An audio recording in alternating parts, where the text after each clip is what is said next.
Değerli izleyicilerimiz, gerek ana vatanımız Türkiye'mizden gerekse dünyanın pek çok noktasından bizi izleyen herkese sağlıklı ve mutlu günler diliyorum. Türkçe Haber'e hoş geldiniz.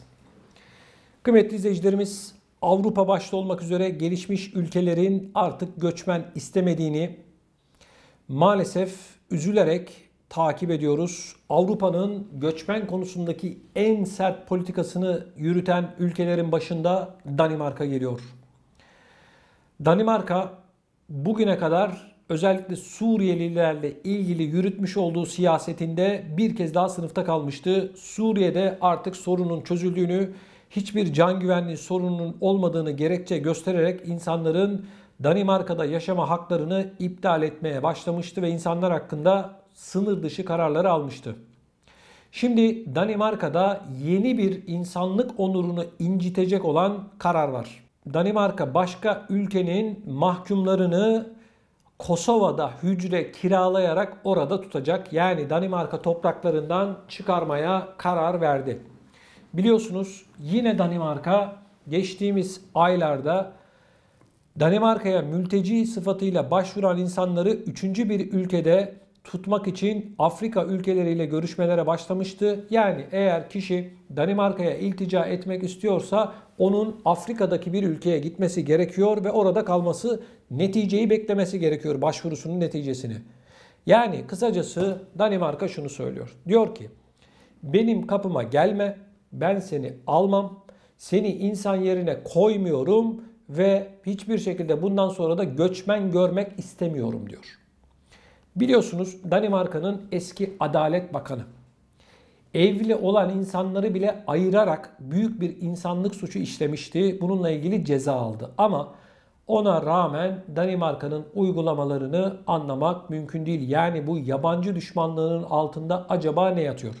Şimdi bakın, Danimarka yabancı uyruklu olan ve ülkesinde suç işleyenler için Kosova'da 300 adet hücre kiraladı. Kosova'nın da işine geliyor. 10 yıl için yaklaşık 210 milyon euro para alacaklar. Kendi ekonomileri bozuk olduğu için bu parayı orada kullanacaklar. Danimarka uçaklara koyacak, mahkumları doğru Kosova'ya götürecek. Arkadaşlar, Danimarka'nın gelmiş olduğu nokta şu. Göçmenin tutuklusundan da, tutuksuzundan da, Suriyelisinden de, iyisinden de, kötüsünden de devlet olarak istemiyorlar ve korkuyorlar. Artık bizim kapımıza gelme diyorlar ama söze geldiğinde demokrasinin, insan haklarının merkeziyiz diyorlar ama uygulamaya baktığımızda göçmenleri insan yerine dahi koymuyorlar. Hani yasalara göre mültecilerin hakları nerede? Suriye'de şu anda sorunlar çözüldü de mi? Siz elinizdeki 300-500 tane Suriyeliyi sınır dışı etmeye çalışıyorsunuz. Arkadaşlar, bir de Türkiye'nin halini düşün. Ekonomisi ortada. Anlatmama gerek yok. Bu Danimarka ve benzeri ülkeler dünyanın en zengin ülkelerine olmalarına rağmen Türkiye'nin %1'i oranında bile göçmeni barındırmıyorlar, almak istemiyorlar. Bunların gerçek yüzü bu arkadaşlar. Onlar kimi alıyor biliyor musunuz? İşe yarayacak diplomalı, doktoru, mühendisi bilmem nesi bunları alıyorlar. Geri kalan nerede ıskarta varsa hepsini Türkiye'ye sallıyorlar. Danimarka ülkesine mülteci başvurusu yapanları başka bir ülkede bekleyeceksiniz diyor. Yani ne benim kapıma gel ne de benim kapıma yanaş diyor. Türkçesi bu arkadaşlar. Hiç kimsenin sesi çıkmıyor. Niye? Diyorlar ki biz demokrasinin, insan haklarının bilmem neyin merkeziyiz. Siz sadece ve sadece bencilliğin merkezisiniz. Bakın, Danimarka'dan bizi izleyen çok sayıda vatandaşımız var. Buradan hepsine selam olsun. Danimarka'ya zamanında gitmişler, yerleşmişler, bir şekilde orada hayatlarını idame ettiriyorlar. İnşallah hep mutlu, hep huzurlu olursunuz. Ama içeride bu tür haberleri saklıyorlar arkadaşlar genelde. Bu tür haberleri vermiyorlar. Kendi ülkelerinin ne halde olduğunu vatandaşı ya da o ülkede yaşayanlar anlamasın diye. Evet. Maalesef bunlar böyle. Suriye'den insanlar kaçtı. Canlarını kurtarmaya çalıştı. Savaştan kaçtılar. Ne yaptı biliyor musunuz Danimarka? Sınırda bunları alırken üzerlerindeki işte alyansı, kolyesi. Ya gariban zaten üzerinde ne olacak? Ya da üzerindeki 3-5 kuruş parası. Devlet bunların hepsine el koydu. Dedi ki biz size bakacağız, yer vereceğiz, yurt vereceğiz. Bu da onların bedeli diye o gariban savaştan kaçan çoluk çocuğunun elindeki 300-500 euroluk altına göz dikecek kadar ufalmış bir siyaset izliyorlar. Bunları yaptılar. Evet, Danimarka bunu yaptı.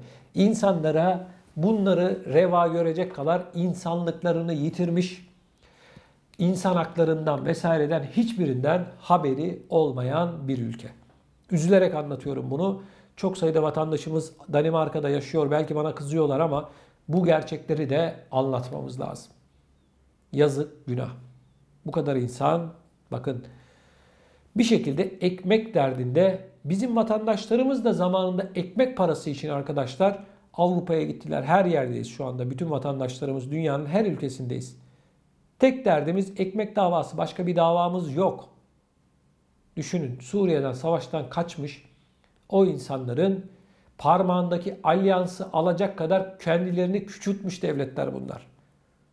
Bu konuyla ilgili değerli izleyicilerimiz, siz de görüşlerinizi videomuzun altındaki yorum bölümüne yazarak bize iletebilirsiniz. Bunun yanı sıra gündeme getirilmesini istediğiniz konular varsa bunları da gerek videolarımızın altındaki yorum bölümüne gerekse kanalımızın sosyal medya hesapları vasıtasıyla bana ulaştırabilirsiniz. Benim sizden bir tek ricam var. Lütfen videolarımızı beğenerek kanalımıza mutlak surette abone olmanız ve değerli izleyicilerimiz bu videoları mümkün olduğu kadar paylaşmanız.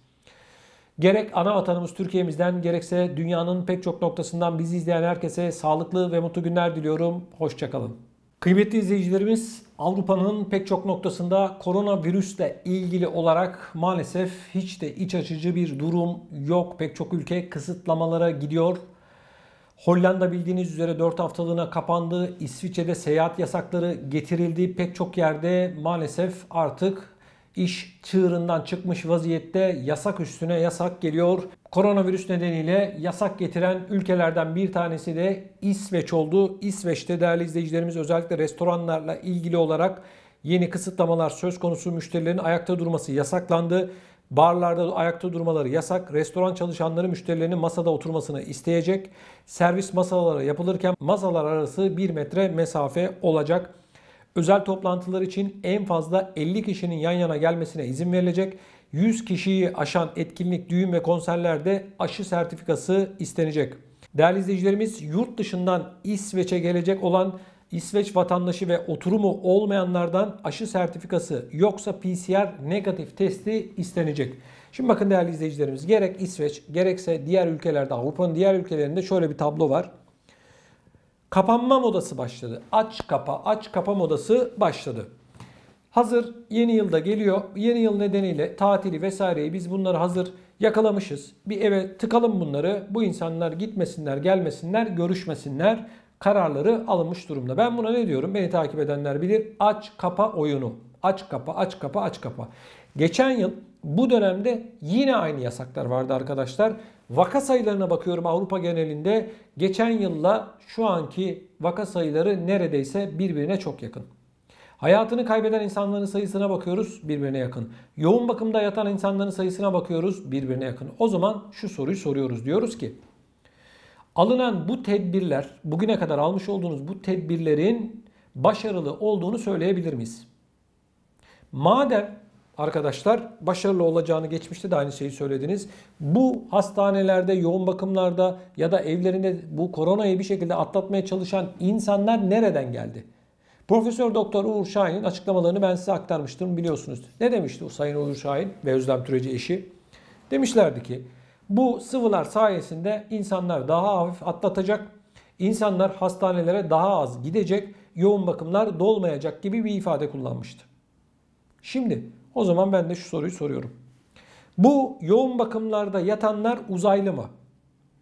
Bu virüse yakalananlar nereden geldi? Topraktan falan mı çıktı, yetişti bunlar? Bir ağaç gibi, bir fidan gibi mi? Kim bunlar? Şimdi Avrupa'da ne konuşuluyor arkadaşlar? Üçüncü doz mutlaka olmak zorunda. Evet arkadaşlar, doktorunuza danışın. Doktorunuz ne diyorsa onu yapın. Benim fikrim bu. Doktorunuza göre hareket edin. Çünkü kendi sağlığınızla ilgili kararı siz doktorunuza danıştıktan sonra elbette doğrusunu vereceksiniz. Bu başka bir şey. Benim konuştuğum bugüne kadar bu krizin nasıl yönetildiği ile ilgili. Şimdi 3, 4, 5, 6, 7, 8 doz. Gidiyoruz arkadaşlar. Her 6 ayda bir Avrupa Birliği bir karar aldı şu anda. 3 dozunuz yoksa aşı sertifikanız iptal edilecek. İkinci doz olduktan 9 ay sonraya kadar bu 3. dozu vurmak zorundasınız.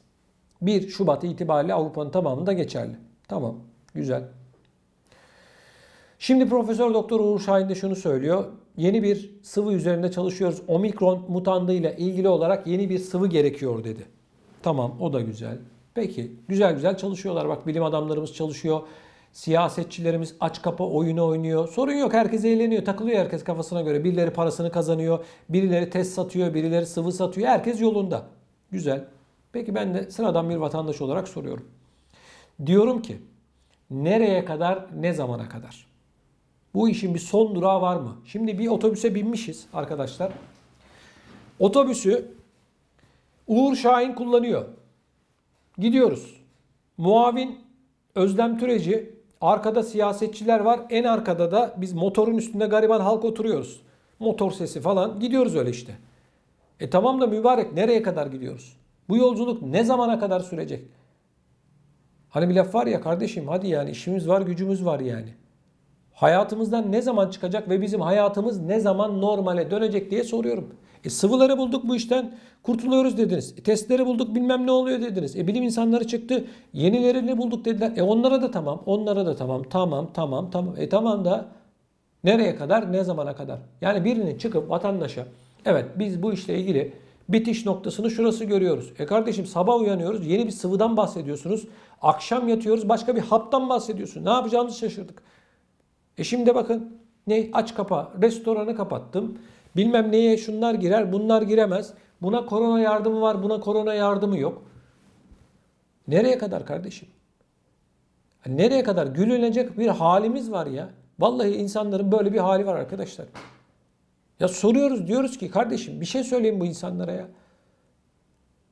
Tek söylenen ne biliyor musunuz? Bak, maske, mesafe, günlük vaka sayısı, hayatını kaybeden insan sayısı, insidans değeri, yoğun bakımda yatan hasta sayısı, yeni sıvılar bulundu, yeni haplar bulundu. Başka bir şey yok arkadaşlar. Sabah kalkıyoruz, selamun aleyküm diyoruz arkadaşlar. Ortaya şöyle bir tablo çıkıyor. Yeni bir sıvı bulunmuş. Ya kardeşim, bir kişi de çıkıp desin ki ya şu tarihte bitecek, şu zamana kadar gidecek. Cevap yok. Ben açıklayacağım arkadaşlar size ne zaman biteceğini. Ne zaman bitecek biliyor musunuz? Bakın buraya yazalım. Yazılı kalsın. Söz uçar, yazı kalır. Yazalım şuraya.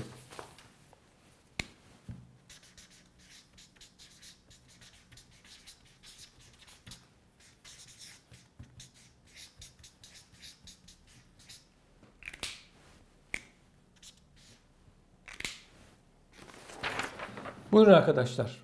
Ne zaman bitiyormuş korona? Mezarda bitecek. Öyle yazıyor. İşte bitiş tarihi bu arkadaşlar. Arkadaşlar, bu tarihte artık sıvı olmayacak. Bu tarihte maske olmayacak. Bu tarihte test olmayacak. Sertifika olmayacak. Uçuş yasağı olmayacak. Hayırlı uğurlu olsun. Hepimiz bekliyoruz arkadaşlar bu tarihin bir an önce gelmesini. Buyurun. İşte bu tarihte bitecek.